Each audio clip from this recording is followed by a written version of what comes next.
সাবধান বাঘ মামা, সাবধান।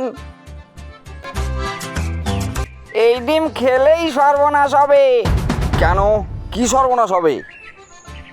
এই ডিম খেয়ে কিন্তু অনেকেই মুরগি হয়ে গেছে।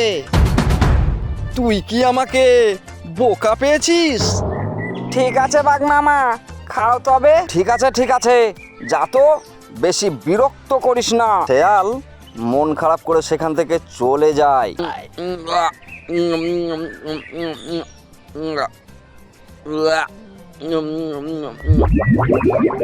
কি ব্যাপার, আমার পেটটা এমন ভুটুং ভাটুং করছে কেন? নিশ্চয়ই এটা ওই ডিম গাছের রহস্য। যাই, ডিম গাছটা একটু দেখি তো।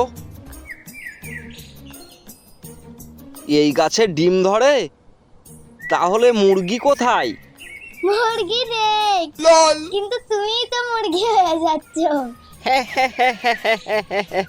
এই যে ভাই, আজ থেকে তোর নাম রাখি বাঘ, না না মুরগি। না না, কুকুরকু শেয়ার ভালো হবে। হ্যাঁ, আহ, চুপ কর। আমি হলাম বাঘ, আমি কুকুরকু।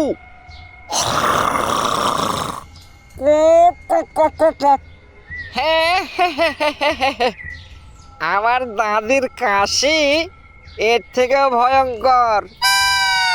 এই ঘর ঝলসিনে চোরও তো পালাবে না। আজ তোদেরকে শেষ করে দেব। এদের কথা শুনে বাঘ প্রচণ্ড রেগে যায় আর ওদেরকে কামড়ে মেরে ফেলতে চায়। দাঁড়া দাঁড়া বলছি, আজ ধরতে পারলে শেষ করে দেব। ধরতে পারলে ধরে দেখাও কুকু ভাই। আহ, মরে গেলাম রে।